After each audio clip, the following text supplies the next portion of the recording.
Hey, Mom. What? I wanted to ask you, I'm doing this study Yeah? just for a little, for 62 days of the holidays. That's 62 days of when the holidays were from residential school. Yeah? How did it feel when it was coming up to holiday time? And what was it like the day, packing up day, how did that look like? Oh. It's just like anybody going on a good holiday. It's good. Especially when you knew it was the end. You didn't have to come back. How long did the trip describe a day, that morning for me? What morning when we left? Yeah. I really don't remember. But I knew it was good days. It was happy days. Just knowing that Okay. you're gone for the summer. And how would you guys get home? Like, who picked you up? How did that happen? The priest picked us up, took us home. The priest from your church? No, the ones at the residence. Oh. The priest. And how would they load you up? In a truck. We all get in a truck. In a truck? Yeah. And then, how long would it take you to the reserve? I don't know. Just about all day from Buckley to the reserve. And then, was Grandma and Grandpa waiting? No, we walked home from the school. They stopped at the school and we all made our way home. What kind of little bag did you have? I don't even remember what kind of a bag I had.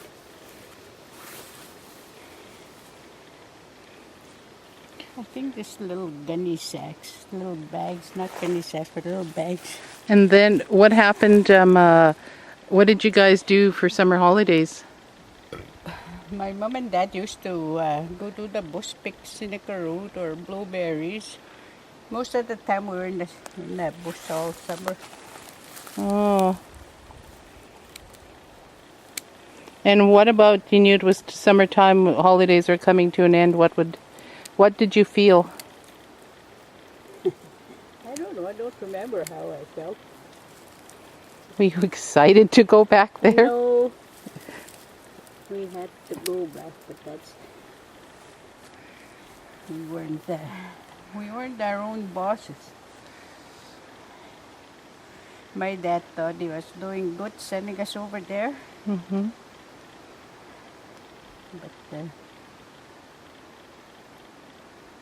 I don't know. I don't remember ever telling my parents how hard it was. Hmm. I think I just kept those things to myself, if I can remember correctly. How about on the day now you went back to school? Did your mom and dad take you, or? Well, the last time I went, Uh-huh. my mom was in a sanatorium, Uh-huh.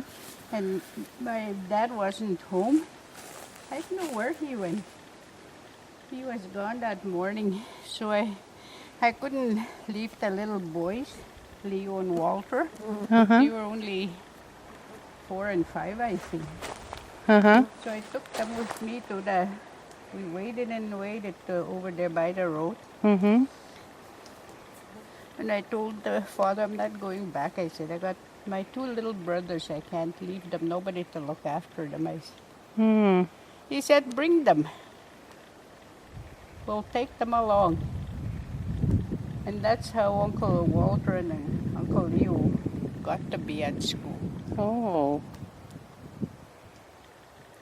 But Uncle Walter was just pale. They let them go home in beginning of November, I think. was no snow yet, or in October. And because mom and dad didn't sign papers, they couldn't keep them too long. So they sent them home. I don't know how they came home. I think the priest brought them home. When they got there, Grandpa and Grandma were in the bush hunting moose in the fall. So when they stayed with these sea opossums, Louis, and I forget his wife's name, Georgina, I think, sea opossum. They stayed there until Dad went to the store. They came back and they had moose, and Grandma kept drying it. And Grandpa went to get some few groceries. And when he came back, he had the boys with him in the wagon. Oh, Grandma was just so happy. But Uncle Walter looked pale and sickly. So he turned out after. He was okay after a bit at home. He was probably lonesome. So cold, such a cold place. There's no love, nothing. You don't even feel at home. Just all concrete, cement, and bare furniture. Were you separated? Were they on one Oh side? yeah, I couldn't see them right away. About a week after, I think, or a couple of weeks after, when they got everything sorted out, I was allowed to go and see them. They'd bring them out of the playroom, and I'd visit with them there a little bit. That's when, first time I went to see them, Walter had a black eye. So I don't know how he got that. How old They was he? said he was only about 4 or 5. 4, I guess. I said, how come you have a black eye? I said. Oh, the schoolmaster said. His name was Henry. I forget his last name. Henry, I know, as I remember. He said that he got into a fight with another boy, he said. That's all I remember. I don't know how true that was. So I'd go and see them every once in a while. And Now, after all these years later, knowing your brother, what happened to your brother, he was abused in there, sexually abused. You didn't know, how do you react to that now? you get mad, but what else can you do? You think back and all these things happened, and your parents trusted those priests, and they held them in such high honor just because they were priests and nuns. I guess they didn't know what was happening behind closed doors. I guess it was too embarrassing when you're a kid to talk about it. Growing up, you hide it. What do you want people to know about your experience now? This will be the last time I'll interview you, Mum.